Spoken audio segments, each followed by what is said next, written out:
Good evening everyone. तो आज इस सेशन में हम सीखने जा रहे हैं how to recognise a preposition और उसके कुछ uses, how to recognise a conjunction उसके uses and interjection, how to recognise an interjection. और फिर नेक्स्ट सेशन से हमारा शुरू हो जाएगा नाउन और नाउन से related blanks, errors, sentence improvement. ठीक है, प्रैक्टिस शुरू हो जाएगी। तो अभी शुरू करते हैं हाउ टू रिकॉग्नाइज प्रपोजिशन। तो दोस्तों सबसे पहले है प्रपोजिशन का ये कॉन्सेप्ट कि प्रपोजिशन इज अ वर्ड और phrase that relates a noun और ए प्रोनाउन टू वर्ब और adjective in a sentence. Now कहना क्या चाहता है, इतना हम जानते, देखो इसको ध्यान से समझें। कहना क्या चाहता है वो ये कि ये जो प्रपोजिशन होता है, प्रपोजिशन के बाद हम नाउन या प्रोनाउन का इस्तेमाल करते हैं और कुछ यूज़ कर नहीं पाएंगे। प्रपोजिशन के बाद जो ये नाउन और प्रोनाउन यूज़ होता है ना, इस नाउन और प्रोनाउन का रिलेशन बताता है सेंटेंस के अंदर आए हुए किसी दूसरे नाउन या प्रोनाउन से, किसी दूसरे नाउन या प्रोनाउन से उसका रिलेशन बताता है, या फिर सेंटेंस में कोई वर्ब है, वर्ब से उसका रिलेशन बताता है, और या फिर कोई एडजेक्टिव है, एडजेक्टिव से उसका रिलेशन बताता है। मीन्स ऐसे समझ लीजिए कि प्रपोजिशन के बाद आप या तो नाउन या प्रोनाउन रख पाएंगे, और या फिर और उससे पहले कि नाउन, प्रोनाउन, वर्ब और एडजेक्टिव, पहले कुछ भी आ सकता है, इनमें से कुछ आ सकता है, और इसके बाद नाउन और प्रोनाउन के अलावा आप और कुछ नहीं रख पाओगे। इसको यहाँ पर क्लियर करते हैं। कहता है I listen to the radio. हमने यहाँ पर एक सेंटेंस लिया, I listen to the radio. तो यहाँ पर हमने कहा I listen to the radio, तो टू जो है प्रपोजिशन है, तो प्रपोजिशन के बाद नाउन या प्रोनाउन के अलावा आप कुछ रख नहीं पाओगे। तो हमने कहा कि भाई अब किससे, अब लिसन टू कहते हैं कि लिसन के साथ टू फिक्स है, फिक्स नहीं, वो सिचुएशन है। तो इससे पहले वर्ब, तो एक बार verb listen to the radio, क्योंकि रेडियो को ही सुना जा रहा है, तो यहाँ पे इस नाउन का इस वर्ब से एक रिलेशन बताया जा रहा है। क्योंकि प्रपोजिशन जो होता है ना, प्रपोजिशन को बात करें तो यह ध्यान दें, ये प्रपोजिशन तो इसको दो तरीके से समझें। एक तो ये कि प्री का मतलब जो होता है वो होता है बिफोर, और पोजीशन मतलब अवस्था होता ही है जो पहले आके अवस्था बता दे। तो प्रपोजिशन क्या होगा, जो पहले आकर अवस्था बताए वो प्रपोजिशन होता है। किससे पहले आकर, नाउन प्रोनाउन से पहले आकर, है ना। तो नाउन प्रोनाउन की अवस्था को बताता है दूसरे सेंटेंस से उनका रिलेशन बताकर। और दूसरा पॉइंट इसका ये भी समझो कि जो प्रपोजिशन होता है ना, इसको हिंदी में कहते हैं हम संबंध सूचक। क्या बोलते हैं, संबंध सूचक। अब इसका नाम है संबंध सूचक, तो मीन्स ये इस नाउन या प्रोनाउन का संबंध बताता है सेंटेंस में है किसी दूसरे नाउन प्रोनाउन से, किसी वर्ब से या एडजेक्टिव से इनका संबंध बताता है। और बिफोर का मतलब हो जाएगा ये कि नाउन या प्रोनाउन से पहले आता है, बिफोर आगे नाउन या प्रोनाउन से पहले आता है। ठीक है, अब ये बात क्लियर हुई। यहाँ पर अगला आता है in spite of his hard work. तो ये भाई ये एक वर्ड में नहीं है, जो भी ग्रुप ऑफ वर्ड होगा वो ग्रुप ऑफ वर्ड्स होगा वो फ्रेज बनेगा, जो ग्रुप ऑफ वर्ड्स होगा वो फ्रेज होगा। तो ये क्या है, ये प्रपोजिशन है, तो इसलिए ये फ्रेजल प्रपोजिशन हो गया, क्योंकि ये एक वर्ड में, जैसे ये वन वर्ड में है प्रपोजिशन तो ये प्रपोजिशन है, ये ग्रुप ऑफ वर्ड्स है, ये तीन वर्ड्स में है, तो इसलिए फ्रेजल प्रपोजिशन हो गया ये। ठीक है, ये फ्रेजल प्रपोजिशन जो है, तो प्रपोजिशन के बाद भाई नाउन और प्रोनाउन आना जरूरी है। या गया वर्क, भाई हिज पॉजेसिव एडजेक्टिव है, प्रपोजिशन है, तो उसके बाद नाउन आना, फ्रेज का अंतिम शब्द नाउन होगा, तो वर्क यहाँ पर नाउन हुआ, तो वैसे हार्ड वर्क नाउन हुआ। ठीक है ना, बाकी अलग अलग करें तो वर्क नाउन है, वर्क कैसा है, हार्ड है, तो ये एडजेक्टिव हो जाएगा। तो नाउन को डिफाइन करने वाला वर्ड एडजेक्टिव हो जाएगा। क्लियर हुआ। तो अब यहाँ पे कहता है in spite of his hard work, इतनी मेहनत करने के बावजूद भी, तो कहता है यहाँ पे ही फेल्ड, ये फेल से इसका रिलेशन बता रहे हैं, मतलब वो फेल हो गया इतनी मेहनत करने के बावजूद भी। तो प्रपोजिशन जब आएगा तो भाई वो उसके बाद कोई नाउन आएगा ही आएगा, फिर वो किसी दूसरे नाउन प्रोनाउन वर्ब या एडजेक्टिव से रिलेशन बताएगा कि यहाँ पर मेहनत इतनी हुई लेकिन फिर भी फेल हो गया, मेहनत होने के बावजूद फेल हो गया, तो ये इस नाउन का इस वर्ब से रिलेशन बता रहा है। और प्रपोजिशन से समझ में आया, इस नाउन का इस वर्ब से रिलेशन बता रहा है कि भाई मेहनत हुई लेकिन फेल हो गया। अगला देखो, शी इज एंग्री। हम कहते हैं एंग्री के साथ विद लगता है, भाई एंग्री के साथ विद नहीं, वो डिपेंड करता है सिचुएशन पर। तो विद क्या हुआ, प्रपोजिशन है। विद क्या हुआ, प्रेपोजिशन है, तो प्रेपोजिशन के बाद या तो नाउन या प्रोनाउन, तो प्रोनाउन आ गया। तो इससे पहले क्या है कि एंग्री, तो ये जो एंग्री है वो एडजेक्टिव है। तो हम कह सकते हैं कि जैसे एक सेंटेंस और देता हूँ, मैंने एक सेंटेंस किया, the pen is on the book. हमने एक सेंटेंस लिया, the pen is on the book, जो पेन है वो बुक के ऊपर है। तो ये जो प्रेपोजिशन है, तो प्रेपोजिशन के बाद कोई नाउन, क्योंकि प्री मतलब प्रेपोजिशन के प्री और plus position, pre plus position, तो जो पहले आकर किससे, नाउन या प्रोनाउन से पहले आकर सेंटेंस में आए किसी दूसरे नाउन प्रोनाउन से इसका रिलेशन बताए, इसकी पोजीशन क्लियर करे। तो अब इस पेन की पोजीशन क्लियर कर रहा है कि ये बुक के ऊपर है, कि बुक के ऊपर पेन है, ये पोजीशन क्लियर कर रहा है। तो यहाँ पर इससे पहले नाउन आया, इससे पहले प्रोनाउन भी आ सकता है, तो इससे पहले वर्ब भी आ सकता है, इससे पहले एडजेक्टिव भी आ सकता है। यही बता रहा हूँ, नाउन प्रोनाउन आ सकता है, वर्ब आ सकता है, इससे पहले एडजेक्टिव आ सकता है, और किसी से रिलेशन बताएगा नहीं। तो कह रहा है she is angry with me, वो मुझसे नाराज है। यहाँ का मी से और एंग्री से एक रिलेशन बता रहा है कि मुझसे नाराज है। ठीक है, कौन, क्या शी नाराज है।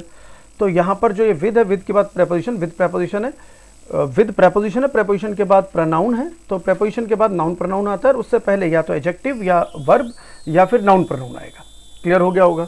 ये था इसका थोड़ा पोजीशनिंग और इसका रिलेशन, सेंटेंस में आए किसी दूसरे वर्ड से। ठीक है, इसका पोजीशनिंग और इसका रिलेशन। अब इसके थोड़े से यूजेस देखते हैं। ठीक है, ये समझ लो पहला पॉइंट जो था वो डेफिनेशन था। अब इसके यूजेस देखते हैं। Preposition is always followed by a noun और प्रोनाउन, जो हमने भी किया कि भाई प्रेपोजिशन के बाद नाउन और प्रोनाउन के अलावा आप कुछ रख नहीं पाओगे। तो अगर ये बात समझ में आ रही है तो ज़रा एरर देखना इसमें। अगर ये पॉइंट क्लियर हो गया है तो फिर एरर पकड़ लोगे, ये पॉइंट क्लियर नहीं है तो एरर नहीं पकड़ पाओगे। करना ज़रा एक बार आप कोशिश करो, then I let you no.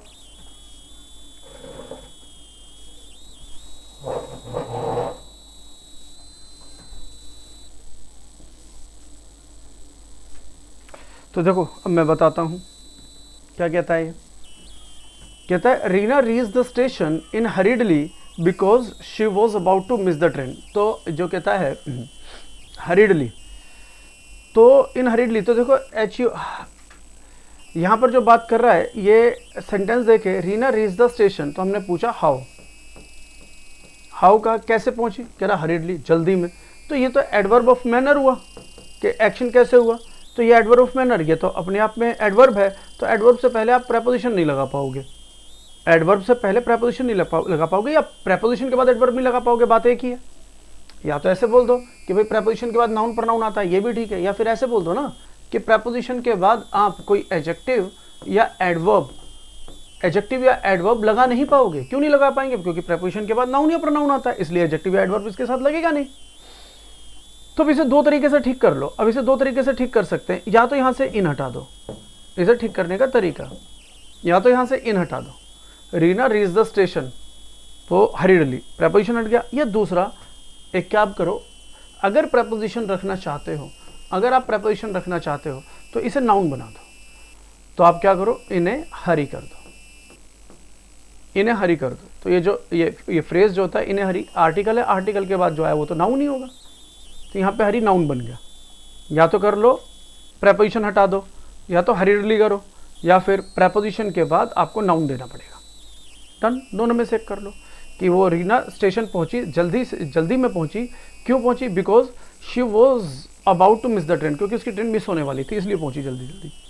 The seated exam could be conducted properly and with good administrative. इसमें क्या हुआ कि जो सीटेड एग्जाम है could be conducted properly conduct हो सका, हो पाया, किया गया उसे, एंड विद गुड एडमिनिस्ट्रेटिव। तो उसने बोला एंड विद प्रेपोजिशन है, प्रेपोजिशन तो गुड एडमिनिस्ट्रेटिव। तो आप याद कीजिए हमारा जो टिव है एडजेक्टिव, रिकॉग्निशन ऑफ एडजेक्टिव किया था, तो उसका सबसे लास्ट पॉइंट ये था एडजेक्टिव सफिक्स, कि कुछ वर्ड्स हैं जो किसी वर्ड के एंड में लगते हैं तो वर्ड एडजेक्टिव बन जाता है। जैसे OUS हुआ, AL हुआ, उसी के अंदर एक था टिव, वर्ड हुआ, फॉरवर्ड, बैकवर्ड, तो उसी में एक वर्ड है टिव। तो नेगेटिव, पॉजिटिव, तो ये एडजेक्टिव बना देता है किसी भी वर्ड को। तो प्रेपोजिशन है, तो प्रेपोजिशन है तो फ्रेज का अंतिम शब्द नाउन होना चाहिए। यहाँ पे फ्रेज का अंतिम शब्द जो है वो क्या बन गया, वो एडजेक्टिव बन गया, तो एडमिनिस्ट्रेटिव ना होगा। अब इसे नाउन बनाना पड़ेगा। तो नाउन कैसे कैसे बन सकते हैं, तो वही बताया था, लास्ट में मेंट लगता है, TION लगता है, SION लगता है, TY लगता है, RY लगता है, AGE लगता है, तो उनसे वर्ड नाउन बन जाता है। लेकिन इसको क्या चाहिए होगा, इस एडमिनिस्ट्रेटिव एडजेक्टिव को अगर नाउन बनाना है तो हमें करना पड़ेगा एडमिनिस्ट्रेशन।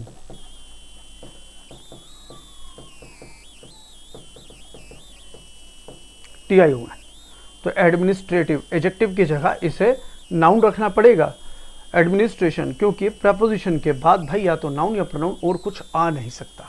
ठीक है, अगर ये बात समझ में आ गई है, ये दोनों एरर क्लियर हो गए हैं, तो आगे बढ़ते हैं। तो एक एरर और है, देखें, in these days we should stay home to keep our self safe from corona. तो अब अगर मैं ये पूछूं कि we should stay home, we should stay home, तो अगर मैं पूछूं वी शुड स्टे होम, तो मैं दो क्वेश्चन पुट करता हूं। पहले मैं पूछा वाई, भाई क्यों, घर पे क्यों रहे, to keep our self safe from corona.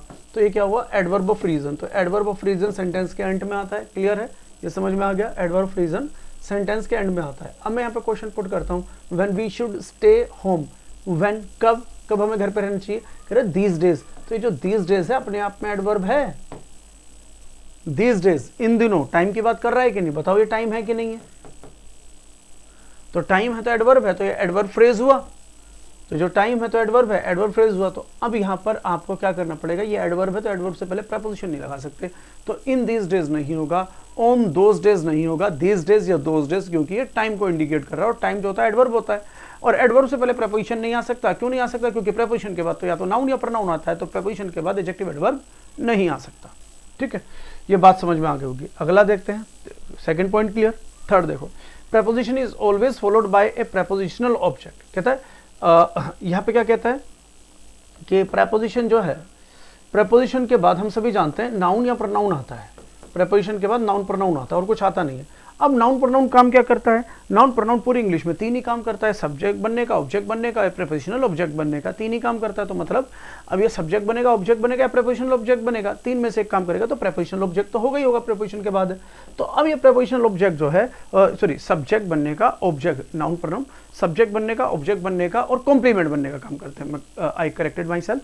तो यहाँ पर सब्जेक्ट बनने का, ऑब्जेक्ट बनने का और ये कॉम्प्लीमेंट बनने का काम करता है। ठीक है, तो अब प्रेपोजिशन के बाद जो ये प्रेपोजिशनल ऑब्जेक्ट है, अब ये जो प्रेपोजिशन के बाद जो नाउन प्रोनाउन है, अब या तो ये सब्जेक्ट होगा या ऑब्जेक्ट होगा या फिर ये कॉम्प्लीमेंट होगा। तो अब ध्यान दें, प्रेपोजिशन के बाद जो भी कोई नाउन प्रोनाउन होता है वो ऑब्जेक्ट होता है।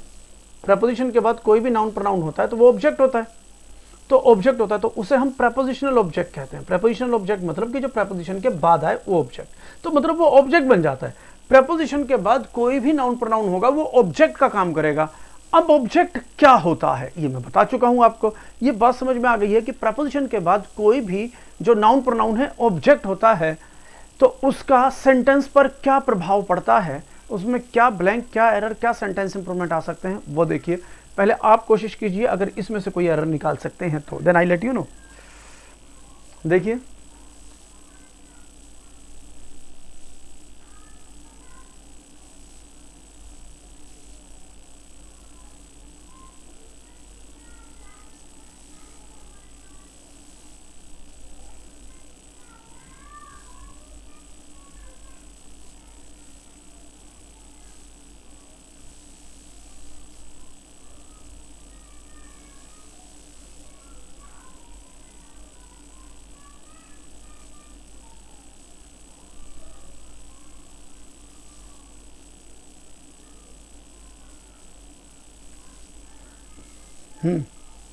तो देखो, आपने देखा होगा, मैं समझाता हूँ।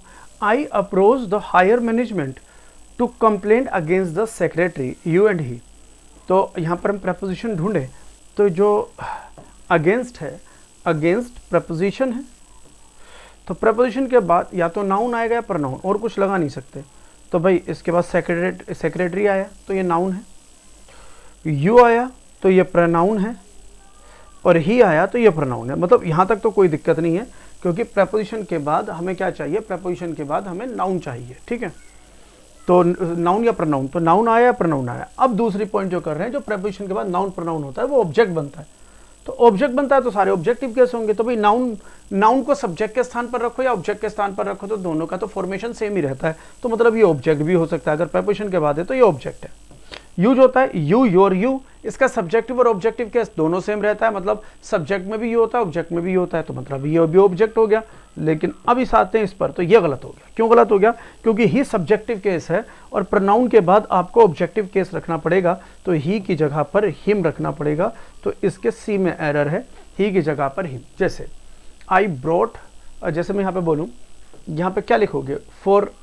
फॉर मी लिखोगे या फॉर आई लिखोगे? अच्छा वैसे बोल के देखो, फॉर मी या फॉर आई, तो आप समझ पाएंगे फॉर मी होगा, फॉर आई नहीं होगा। रीजन, क्योंकि प्रेपोजिशन के बाद ऑब्जेक्टिव केस रखोगे, प्रेपोजिशन के बाद सब्जेक्टिव केस तो रख ही नहीं सकते ना।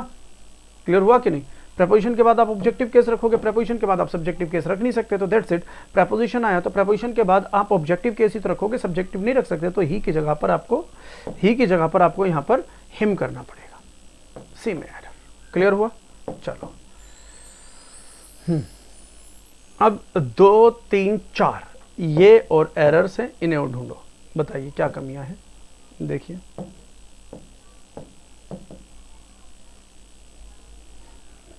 I often bring gifts for you and she. The taste of coffee and tea are same.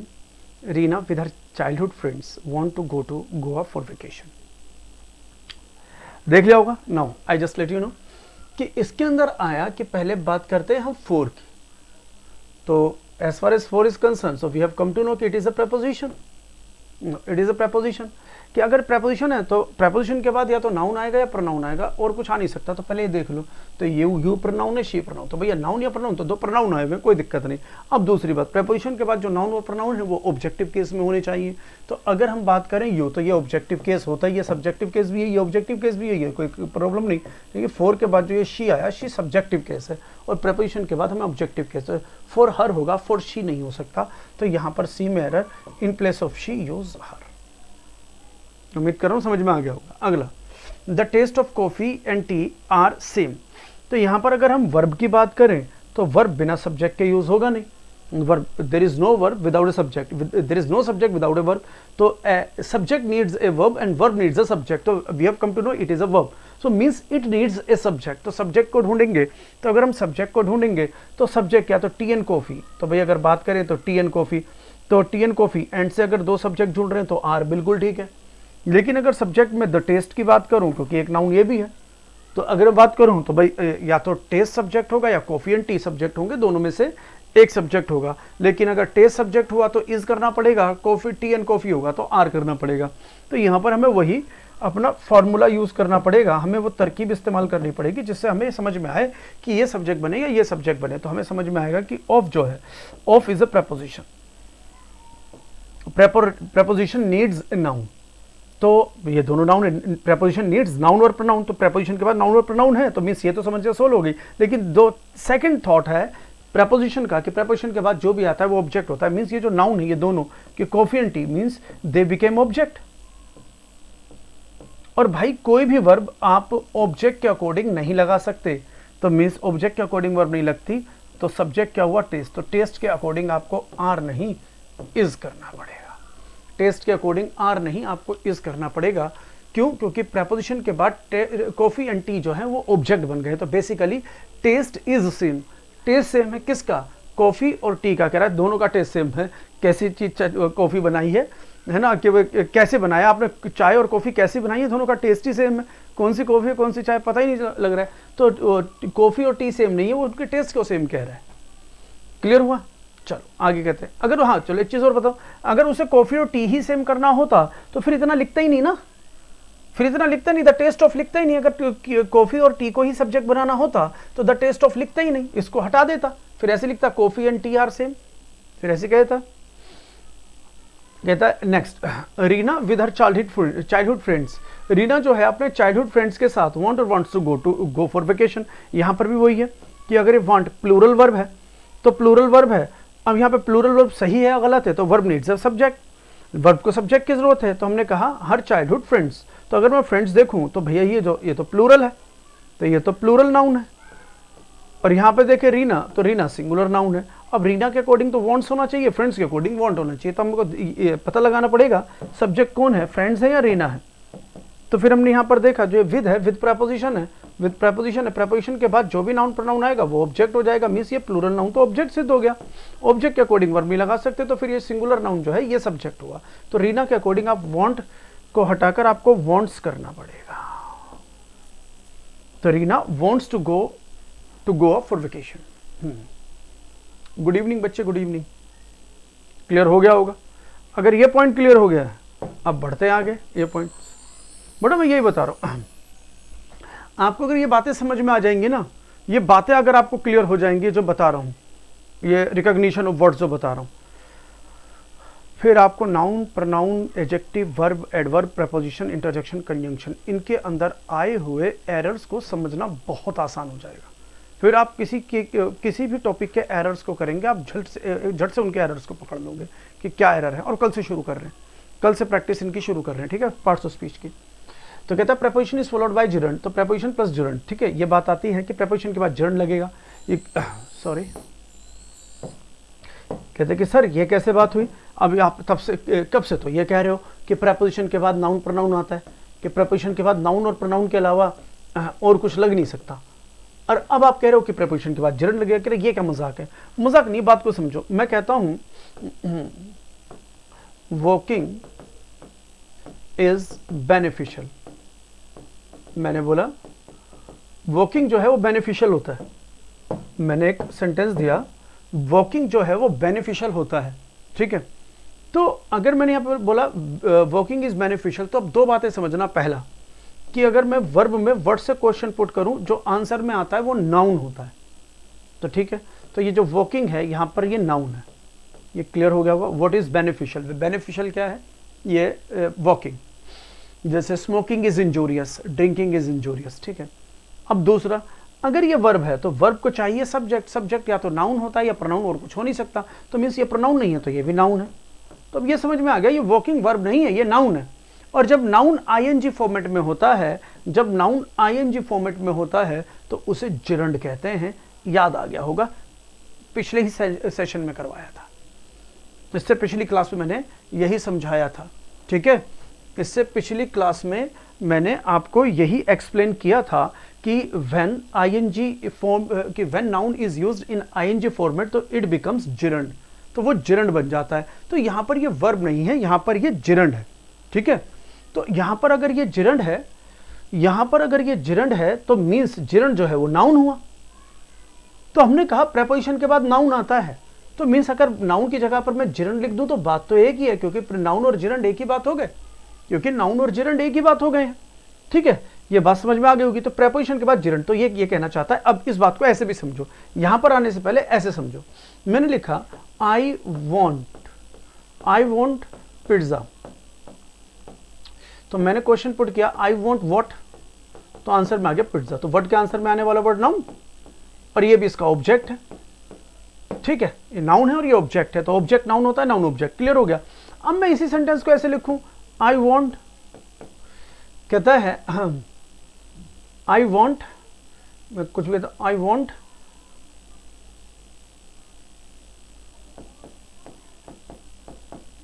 Eating, I want eating pizza. अब मैं बोलूं आई वॉन्ट व्हाट, अब मैंने कह दिया यहाँ आई वॉन्ट व्हाट, तो आई वॉन्ट व्हाट, तो व्हाट के आंसर में अब आप पिज्जा नहीं ले सकते। क्यों? क्योंकि अगर पिज्जा ही पसंद करना था तो फिर आई वॉन्ट पिज्जा ही बोलता ना। फिर यहाँ पे आप वांट का जो ऑब्जेक्ट है वो ईटिंग है। यहाँ आई वॉन्ट पिज्जा, यहाँ पे आई वॉन्ट ईटिंग है, और ईटिंग का ऑब्जेक्ट पिज्जा है, तो पिज्जा भी ऑब्जेक्ट है, लेकिन ये ऑब्जेक्ट है इसमें आए हुए वर्ब का, इसमें आए हुए एक्शन का ऑब्जेक्ट है, लेकिन इस एक्शन का ऑब्जेक्ट हो जाएगा ईटिंग। आई वॉन्ट ईटिंग, तो आई वॉन्ट व्हाट, ईटिंग। तो व्हाट के आंसर में आया हुआ वर्ड तो नाउन होगा, और इस वर्ब का ऑब्जेक्ट है तो ये ऑब्जेक्ट है, तो भाई नाउन ऑब्जेक्ट, ऑब्जेक्ट नाउन है। तो पॉइंट इज, यहां पर अगर हम बात कर रहे हैं, यहां पर अगर हम नॉर्मल नाउन ले रहे हैं जिसमें आईएनजी नहीं है, तो ये तो कॉमन नाउन हो गया। लेकिन जिस नाउन के अंदर आईएनजी होगा, वो नाउन जो ऑब्जेक्ट है, जो नाउन सब्जेक्ट है, चाहे नाउन ऑब्जेक्ट या सब्जेक्ट हो और उसमें आईएनजी हो, तो उसे हम जिरंड कहते हैं। तो नाउन सब्जेक्ट या ऑब्जेक्ट का काम करेगा, नाउन जो सब्जेक्ट और ऑब्जेक्ट का काम करेगा, अगर वो सब्जेक्ट और ऑब्जेक्ट आईएनजी फॉर्मेट में है तो उसे हम जिरंड कहते हैं। तो जिरंड क्या काम करता है? सेंटेंस में नाउन का, और नाउन काम करता है सेंटेंस में सब्जेक्ट बनने का, ऑब्जेक्ट बनने का और सब्जेक्ट बनने का, ऑब्जेक्ट बनने का और कॉम्प्लीमेंट बनने का। तो अगर यही काम आपका V1 प्लस ING करता है तो यही फिर वो जिरंड का रूप हो जाएगा। ठीक है, अब ये कहानी समझ में आ गई होगी, प्रेपोजिशन के बाद जो जिरंड है वो बेसिकली नाउन है। ठीक है ना, जिरंड जो है वो नाउन ही है। आते हैं अब इसमें इस प्रकार से एरर आएंगे, you must know the difference between. तो अब जब हमने बिटवीन लिखा तो बिटवीन का मतलब क्या हुआ कि between it is a preposition. तो when it is a preposition, preposition needs a noun और प्रोनाउन। प्रेपोजिशन को या तो नाउन चाहिए ना या प्रोनाउन चाहिए। तो हमने देखा लर्न एंड क्रैम, ये दोनों वर्ब, लर्न्स एंड क्रैम्स ये दोनों वर्ब, लर्न एंड क्रैम्ड ये दोनों वर्ब, लर्निंग एंड क्रैमिंग ये दोनों वर्ब। तो पॉइंट इज, मैंने ये बोला कि प्रेपोजिशन के बाद नाउन आएगा या प्रोनाउन आएगा, मैंने बोला प्रेपोजिशन के बाद नाउन आएगा या प्रोनाउन आएगा। अब यहां पर अगर हम देख रहे हैं यहां पर ब्लैंक के अंदर ये तो चारों में ऑप्शन में ही वर्ब दे दी। अब बच्चा कंफ्यूज कि सर ने कहा था प्रेपोजिशन के बाद नाउन आएगा या प्रोनाउन आएगा, यहां पर तो चार ऑप्शन में वर्ब है, नाउन या प्रोनाउन तो है ही नहीं, आंसर क्या लें। तो पॉइंट इज, जो ING फॉर्म है वो सेंटेंस में नाउन का काम करती है जिसे हम जिरंड कह देते हैं। तो बेटा आंसर हमारा डी होगा, क्योंकि ये अब हमारा वर्ब का भी काम करता है, V4 वर्ब एक्शन का भी काम करता है, ये एडजेक्टिव का भी काम करता है, ये नाउन का जिरंड का भी काम करता है। तो यहाँ पे हमें नाउन की जरूरत है तो इस वक्त जिरंड बन जाएगा। बताया था ना, 3 काम करेगा V4 3 काम करेगा, सब्जेक्ट के द्वारा किया गया एक्शन, दूसरा ये एडजेक्टिव भी बन जाएगा जैसे boring comedian, entertaining comedian, interesting movie. तो ING फॉर्म जब नाउन को डिफाइन करेगा तो एडजेक्टिव, और तीसरा वो जिरंड बनेगा, सेंटेंस का सब्जेक्ट ऑब्जेक्ट होगा तो वो जिरंड बनेगा। तो यहां पर हमने देखा कि प्रेपोजिशन के बाद नाउन चाहिए तो इसका मतलब वो जिरंड है, तो जिरंड है तो यहाँ पर डी आंसर हो जाएगा। क्लियर हो गया? ठीक है, ये पॉइंट क्लियर हो गया होगा। अगर ये पॉइंट क्लियर हो गया है तो ये दोनों भी बनाओ जल्दी, पॉइंट क्लियर हो गया तो ये भी बनाओ।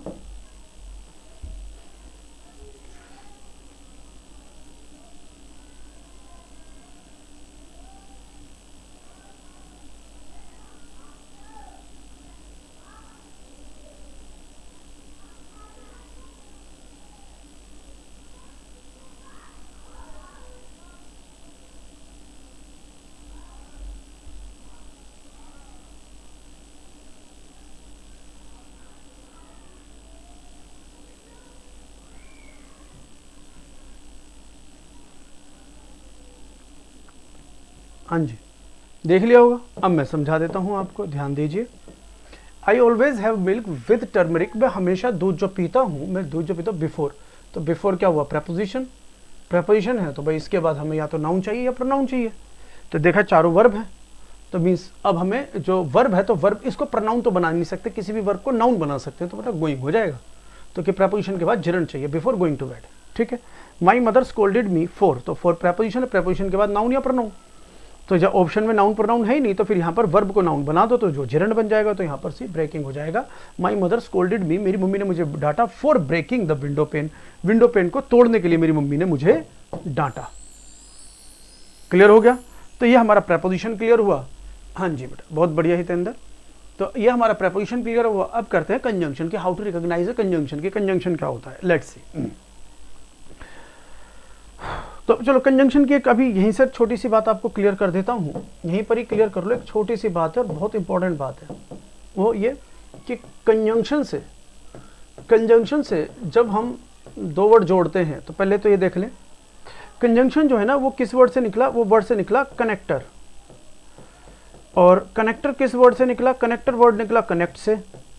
अगर मैं कनेक्ट को हिंदी में बोलूँ तो इसका मतलब क्या होता है? जोड़ना। इसका मतलब हुआ जोड़ना, तो मतलब कनेक्टर हुआ जोड़ने वाला, तो कंजंक्शन भी वही हुआ जो दो चीज़ों को जोड़े। तो ये भी वही होता है जो दो चीज़ों को जोड़े, लेकिन जो दो चीज़ें वो जोड़ेगा ना वो सेम कैटेगरी की होनी चाहिए। मीन्स छोटा सा पॉइंट बोलता हूँ, अगर आप इधर लिख रहे हो सब्जेक्ट और इधर लिख रहे हो ऑब्जेक्ट तो गलत हो जाएगा। अगर आप इधर सब्जेक्ट लिख रहे हो ना तो कंजंक्शन के बाद भी सब्जेक्ट ही होना चाहिए, ये समझे। अगर आप इधर ऑब्जेक्ट लिख रहे हो तो कंजंक्शन के बाद भी ऑब्जेक्ट होना चाहिए। मीन्स कंजंक्शन से पहले अगर आपने लिखा है एडजेक्टिव, कंजंक्शन अगर एक एडजेक्टिव को छोड़ रहा है तो दूसरा भी एडजेक्टिव होना चाहिए, दूसरा एडवर्ब नहीं होना चाहिए। कंजंक्शन से जब भी दो चीज़ें जोड़े तो सेम कैटेगरी में होनी चाहिए। तो चाहे दो आप क्लोज जोड़े, दोनों क्लोज होने चाहिए, एक क्लोज एक फ्रेज नहीं, या दोनों फ्रेज होने चाहिए, या तो दोनों क्लोज या दोनों फ्रेज, या दोनों सेम पार्ट्स ऑफ स्पीच में होने चाहिए, कि दोनों एडजेक्टिव हो, दोनों एडवर्ब हो, है ना, दोनों प्रेपोजिशन हो। इसी तरीके से ये जोड़ेगा तो दो सब्जेक्ट को जोड़ेगा, दो ऑब्जेक्ट को जोड़ेगा। तो प्रेपोजिशन अगर जोड़ेगा, कंजंक्शन अगर जोड़ेगा तो दो सेम कैटेगरी के वर्ड्स को कनेक्ट करेगा, दो अलग अलग नहीं होने चाहिए, डिफरेंट पार्ट्स ऑफ स्पीच नहीं होना चाहिए, ठीक है। तो ये कंजंक्शन की बात दिमाग में रखें। कंजंक्शन मतलब ये जोड़ने का काम करता है दो शब्दों को, तो दोनों सेम कैटेगरी में होने चाहिए। जिन दो चीजों को जोड़ेगा वो दोनों चीजें सेम कैटेगरी में होनी चाहिए। अगर ये बात समझ में आ गई, देखिए हाउ टू रिकॉग्नाइज कंजंक्शन, कहते the word which connects two words और group of words of the same category. कहते कि द वर्ड, कि वो वर्ड विच कनेक्ट, जो जोड़ता है दो शब्दों को या शब्दों के समूह को, जो जोड़ता है दो शब्दों को या दो शब्दों के समूह को ऑफ द सेम कैटेगरी, और वो दोनों सेम कैटेगरी में होने चाहिए। वो दोनों सेम कैटेगरी में होने चाहिए, उन दो शब्दों को जोड़ता है जो दो सेम कैटेगरी में होते हैं। तो अगला, swimming and dancing are enjoyable exercise. कहते हैं swimming and dancing are enjoyable exercise. कहते हैं स्विमिंग और डांसिंग है ना, वो एंजॉयबल एक्सरसाइज है। तो अब यहाँ पे बात करता है कि यहाँ पर हमने कंजंक्शन से दो चीज़ जोड़ी कि स्विमिंग एंड डांसिंग, तो यहाँ पे जो है मेन वर्ब है। हमने पूछा कि what are enjoyable exercise, enjoyable exercise कौन कौन सी है, तो कह रहा है कि डांसिंग और स्विमिंग। तो मतलब इनमें एंजॉय भी होता है, एंजॉय भी करते हैं, और क्या कहते हैं, और एक्सरसाइज भी हो जाती है, एंजॉयबल एक्सरसाइज है दोनों के दोनों। तो मैंने जो जोड़ा तो हमें पता है कि भाई ये दोनों सब्जेक्ट हैं, सब्जेक्ट है तो नाउन है भाई, सब्जेक्ट, ये दोनों नाउन भी है तो ये सब्जेक्ट भी है, ये नाउन भी है सब्जेक्ट भी है। और भैया नाउन ये अगर आईएनजी फॉर्मेट में होता है तो उसे जिरंड भी तो कह सकते हैं, तो ये जिरंड भी तो है, तो ये जिरंड भी तो है। क्लियर हो गया होगा। तो मीन्स तो कंजंक्शन से दो चीज जुड़ेंगी, या तो दोनों नाउन होंगे, या दोनों सब्जेक्ट होंगे, या दोनों जिरंड होंगे। तो देख लो कितने एग्जाम्पल एक ही बात में आ गए। फिर भी देखते हैं आगे, कहता है माई फादर ब्रिंग्स, कि मेरे पापा लेकर आते हैं gifts for me and him. तो अब हमने देखा कि भाई अगर हम यहाँ पे लिख रहे हैं एंड जब दो चीज़ों को जोड़ रहा है, तो जो मी है ये प्रोनाउन है, तो भैया ये हिम है तो ये भी प्रोनाउन है। तो भाई प्रेपोजिशन के बाद आएगा तो दोनों ऑब्जेक्ट होंगे, तो भाई ये भी ऑब्जेक्ट है और ये भी ऑब्जेक्ट है। तो अगर कंजंक्शन से जो जोड़ रहे हो, जिन दो शब्दों को जोड़ोगे तो सेम कैटेगरी में होनी चाहिए। अब देखो दोनों प्रोनाउन है और दोनों ऑब्जेक्ट है, एक सब्जेक्ट एक ऑब्जेक्ट नहीं हो सकता, ठीक है। ये बात समझ में आ गई होगी। अगर ये बात समझ में आ गई है तो अब जरा एरर निकालना जरा इनके अंदर एक बार। चलो भैया इसमें नहीं है एरर, इसमें तो मैं भी आपको एक्सप्लेन कर देता हूँ। कहता है ये कंजंक्शन है, वही कंजंक्शन हो गया। तो बेटा ये ग्रुप ऑफ वर्ड्स, जिस ग्रुप ऑफ वर्ड में सब्जेक्ट और वर्ब होता है वो क्लोज होता है, जिन ग्रुप ऑफ वर्ड्स में सब्जेक्ट और वर्ब होता है वो क्लोज होता है। तो समझ रहे हो कि दो क्लोज को जोड़ रहा है, यहाँ पर भी दो क्लोज को, कि the patient had died before the doctor केम। तो यहाँ पर दो ग्रुप ऑफ वर्ड्स हैं जिसमें सब्जेक्ट और वर्ब है तो ये क्लोज, यहाँ पर दो ग्रुप ऑफ वर्ड जिसमें सब्जेक्ट और वर्ब है तो ये close.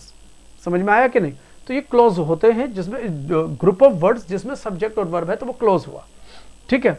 The man with A red T shirt and with a bouquet in his hand is very rich. तो अब कंजंक्शन से जैसे यहाँ पर दो क्लॉज जुड़े हैं तो यहाँ पे दो फ्रेज विद, वो आदमी, कौन आदमी, विद रेड शर्ट, मतलब कि जो रेड शर्ट में है, और विद बुके, और रेड शर्ट और बुके के साथ जो है।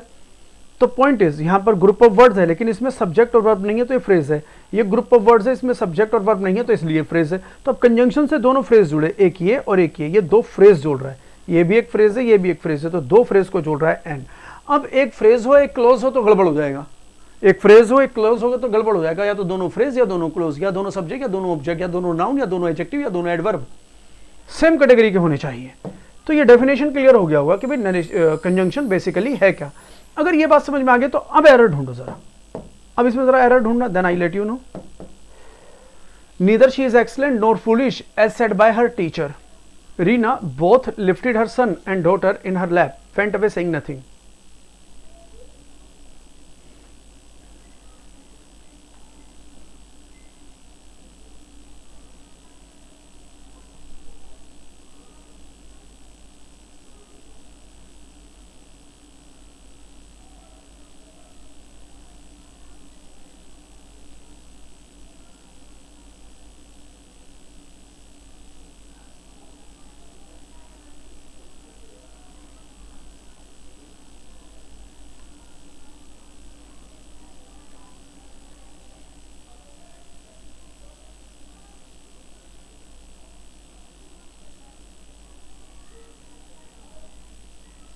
कर लिया, चलो अब देख रहे कहता है neither she is excellent not foolish. तो बेटा ये हमारे ना कोरिलेटिव कंजंक्शन होता है, ये तो हम सभी जानते होंगे, ईदर के साथ और, नीदर के साथ नोर, नोट ओनली बट ऑल्सो, है ना। तो नीदर के साथ क्या जुड़ा, नोर, नीदर के साथ क्या जुड़ा, नोर। तो नीदर के बाद क्या आया, शी, तो शी क्या हुआ, प्रोनाउन। नीदर के बाद आया क्या, शी क्या हुआ, प्रोनाउन। और नोर के बाद क्या है, फुलिश, तो फुलिश क्या हुआ, हमारा एडजेक्टिव। तो भाई अब जब हमने कंजंक्शन यूज किया तो कंजंक्शन के साथ दोनों सेम पार्ट्स ऑफ स्पीच होने चाहिए थे, एक प्रोनाउन लगा और एक एडजेक्टिव लगा, तो ये हो गया गड़बड़। समझ रहे कि एरर क्यों है, पहले तो एरर समझो कि एरर क्यों है, सही तो तब करोगे। अब बाकी मैंने बताया था एक लैंग्वेज होती है और एक सब्जेक्ट है, मैंने बताया एक लैंग्वेज होता है और एक सब्जेक्ट होता है। तो जो लैंग्वेज है ना, लैंग्वेज बहुत वास्ट है, उसको नहीं पकड़ा जा सकता, एकदम नहीं सीखा जा सकता, माहौल से समझ में आएगा, ठीक है, लैंग्वेज। लेकिन जो सब्जेक्ट होता है वो इतना वास्ट नहीं हो सकता, उसको आप पकड़ लेंगे जल्दी, जो सब्जेक्ट होगा उसे जल्दी पकड़ लेंगे। तो कॉन्सेप्चुअली हम सब्जेक्ट को जल्दी ओवरकम कर सकते हैं। तो फिर कुछ कॉन्सेप्ट हैं सब्जेक्ट के कुछ कॉन्सेप्ट हैं, तो उनके अकॉर्डिंग हम इसमें एरर पकड़ लेंगे। बाकी अगर लैंग्वेज की बात करें तो सेंटेंस ठीक है, अगर आपको स्पोकन करना है तो सेंटेंस बिल्कुल ठीक है, कोई आपकी जबान नहीं पकड़ने वाला कि तूने ये क्यों गलती करा। लेकिन सरकारी नौकरी चाहिए भाई, इंग्लिश ढंग से सीखना है, तो इसमें एरर समझना पड़ेगा। तो अब देखो कि क्या एरर है, neither she is excellent nor foolish as said by her teacher. तो यहाँ पर हमने देखा कि भाई नीदर और नोर जो ये जो हमारे कोरिलेटिव कंजंक्शंस आए हैं, तो इसके बाद नीदर के बाद शी प्रोनाउन, नोर के बाद फुलिश ही एडजेक्टिव। तो मतलब अगर ये तो ये गलत तो हो गया। अब अगर कंजंक्शन आया है, कोरिलेटिव कंजंक्शन है, तो इसका मतलब है इसने दो सेम कैटेगरी के वर्ड्स दिए होंगे, तो अगर इन दो वर्ड लिए, एक प्रोनाउन और एक एडजेक्टिव, तो इसका मतलब है सेंटेंस में या तो दो प्रोनाउन है या फिर दो एडजेक्टिव है। तो अगर हम यहां पर देखें, इस क्लॉज की बात करें, क्योंकि ये क्लॉज तो अलग हो गया है ना, as said by her teacher, ये क्लॉज अलग हो गया है ना, तो ये पूरा क्लॉज यहां तक है। इस क्लॉज के अंदर देखो शी के अलावा और कोई प्रोनाउन है, तो आप देखेंगे कोई प्रोनाउन नहीं है। क्या और कोई एडजेक्टिव है, तो आप देखेंगे हाँ एक एडजेक्टिव है, एक्सीलेंट है। दो एडजेक्टिव आ गए, तो मीन्स दो एडजेक्टिव हैं, तो भाई फिर दो एडजेक्टिव आ गए हैं, तो नीदर के बाद भी एडजेक्टिव, नोर के बाद भी एडजेक्टिव, समझ रहे, नीदर के बाद भी एडजेक्टिव, नोर के बाद भी एडजेक्टिव। तो अब दो हमारे जो कोरिलेटिव कंजंक्शंस हैं, एक के बाद एडजेक्टिव तो दूसरे के बाद एडजेक्टिव रख दो, एरर ठीक हो जाएगा। तो हमने देखा भाई एक के साथ तो एडजेक्टिव है ही, तो मीन्स ये तो ऑलरेडी ठीक है। अब दूसरे के साथ भी एडजेक्टिव रख दो, तो मीन्स नीदर के साथ एक्सीलेंट रख दो। तो अब क्या करो, शी इज को पहले कर दो और नीदर को बाद में फ्लिप कर दो, शी इज और नीदर को फ्लिप कर दो। तो सेंटेंस का स्ट्रक्चर क्या बनेगा, ऐसे। तो हमने शी इज पहले कर दिया और नीदर को कर दिया बाद में, she is neither excellent, she is neither excellent nor foolish. कहता है ना तो वो एक्सीलेंट है और ना ही फुलिश है, कि ना तो वो बिल्कुल बेवकूफ़ है और ना ही बहुत अच्छी है पढ़ाई में, जैसा कि उसके टीचर ने कहा। तो यहाँ पर हमने देखा सेंटेंस कैसे ठीक हुआ, नीदर के बाद एक्सीलेंट, ये भी एडजेक्टिव, और नोर के बाद फुलिश, तो ये भी एडजेक्टिव। क्लियर हुआ कि नहीं, उम्मीद कर रहा हूँ समझ में आ गया होगा। अगला, Reena both lifted her son and daughter in her lap and went away saying nothing. Reena ने अपने बेटे और बेटी को गोद में उठाया और बिना कुछ कहे चली गई।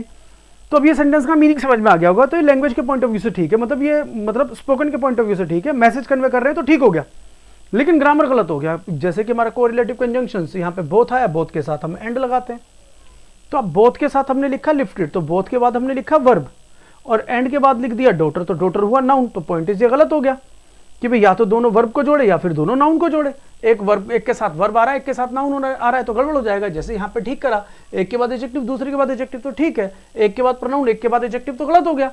दोनों के साथ सेम पार्ट्स ऑफ स्पीच में दोनों के साथ सेम कैटेगरी के वर्ड्स होने चाहिए। तो यहाँ पे सेम कैटेगरी के वर्ड्स नहीं है, बोथ के बाद उसने वर्ब दिया और एंड के बाद उसने नाउन दिया। तो अब या तो सेंटेंस में दो वर्ब होंगी या फिर दो नाउन होंगी, ठीक है ना। तो ये इनर लैप, यहाँ तक ये क्लोज खत्म हो गया है। वेंट अवे, क्योंकि यहाँ पे दूसरा क्लोज शुरू हो गया है, तो हम इससे कोई रिलेशन नहीं है, इस क्लोज से कोई रिलेशन नहीं है। यहाँ तक आपको ढूंढना पड़ेगा कि भाई सेंटेंस में दो वर्ब हैं या दो नाउन है। तो हम देखेंगे सेंटेंस में लिफ्टेड एक ही वर्ब है, नाउन दो है, एक डॉटर और एक उसका बेटा, नाउन दो है। तो इसका मतलब ये है कि बोथ के बाद भी अब हमें ये, अब क्या हुआ, बोथ के बाद भी नाउन चाहिए और हमारा एंड के बाद भी नाउन चाहिए, क्योंकि सेंटेंस में दो नाउन दे रखे हैं। तो बोथ के बाद नाउन और एंड के बाद नाउन, दो वर्ब क्यों नहीं आ सकते, क्योंकि दो वर्ब दे ही नहीं रखी, तो आएंगे कहां से, वर्ब एक ही है। रीना ने एक ही एक्शन किया है लिफ्टेड का, यहाँ पे उसने रीना ने इस सेंटेंस में एक ही एक्शन किया, लिफ्टेड का। लिफ्ट किसे किया? अपने बेटे को भी बेटी को भी। तो अब इसे ठीक कैसे करें? तो कह रहे एक के बाद नाउन तो दूसरे के बाद भी नाउन। तो भाई एक के बाद तो नाउन ऑलरेडी है, एंड के बाद तो नाउन ऑलरेडी है। अब इस बोथ के साथ भी नाउन रखो, तो यहाँ पे हरसन जो इसका बेटा है, ये जो नाउन है, नाउन फ्रेज, ये बोथ को उठाकर यहाँ कर दो या लिफ्टेड को उठाकर पहले, तो बोथ और लिफ्टेड को फ्लिप कर दो, बोथ और लिफ्टेड को फ्लिप कर दो, ये ठीक हो जाएगा। देखो समझ रहे ना भाई, इसके बाद नाउन है, एंड के बाद नाउन आ गया, तो अब आप बोथ के बाद भी नाउन लगाओ, उन्हें बोथ के बाद वर्ब लगा दिया, तो भाई आप क्या करो, ये हरसन, तो ये नाउन फ्रेज पूरा पॉजिटिव एडजेक्टिव के साथ नाउन, तो यहाँ पे बोथ को इधर, लिफ्टेड को उठा के इधर कर दो। तो सेंटेंस का स्ट्रक्चर ऐसे हो जाएगा, रीना लिफ्टेड, रीना ने उठा लिया किसको? बोथ, दोनों को। कौन दोनों को? कहता है हरसन अपने बेटे को, एंड डॉटर और अपनी बेटी को। अब जरा सेंटेंस देखो, सेंटेंस देखें कि बोथ के बाद नाउन और एंड के बाद नाउन, सेंटेंस अब होगा ठीक। तो ये कंजंक्शन का क्राइटेरिया, ये क्राइटेरिया कंजंक्शन का। तो अब कंजंक्शन कितने टाइप के होते हैं जरा ये देखो एक बार।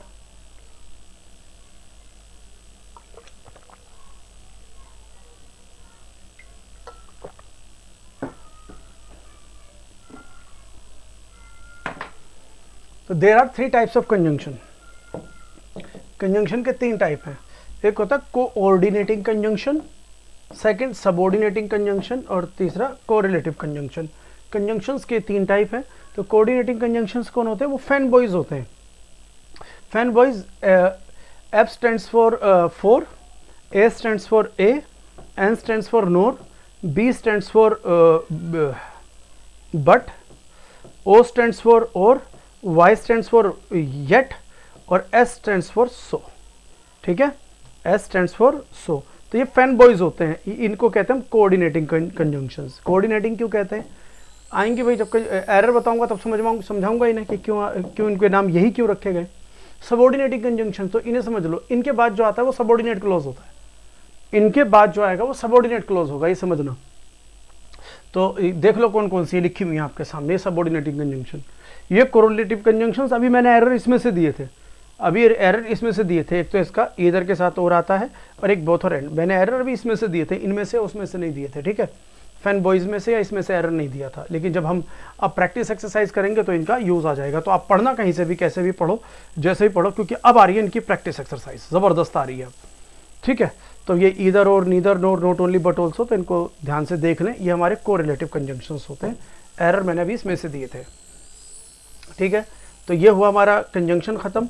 अब कर रहे हैं हम how to recognise an interjection. वैसे ये कुछ भी नहीं है, जो हमने नरेशन करा था, नरेशन में ख़त्म है। ये नरेशन किया था, तो नरेशन के अंदर हमने एक्सक्लेमेटरी सेंटेंस किए थे। एक्सक्लेमेटरी सेंटेंस में हमने एक्सप्रेशंस लिए थे कुछ, जैसे अलास, हुर्रा, फाई, शो, पू, सॉरी, ये सब जो हमने एक्सप्रेशंस लिए थे वो सारे के सारे हमारे इंटरजेक्शन के अंदर आ जाते हैं।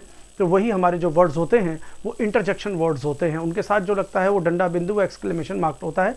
और ये जिस असर्टिव सेंटेंस से पहले लग जाते हैं तो सेंटेंस एक्सक्लेमेटरी बन जाता है। तो हम जैसे कहते हैं कि वाओ, हमने बोला wow, wow what a building, हमने ऐसे कह दिया वाओ व्हाट अ बिल्डिंग। तो ये वाओ जो है बिल्डिंग के साथ लगा कि व्हाट अ बिल्डिंग, तो ये जो सेंटेंस के साथ आया वाओ, तो ये सेंटेंस जो बन गया हमारा एक्सक्लेमेटरी सेंटेंस बन गया।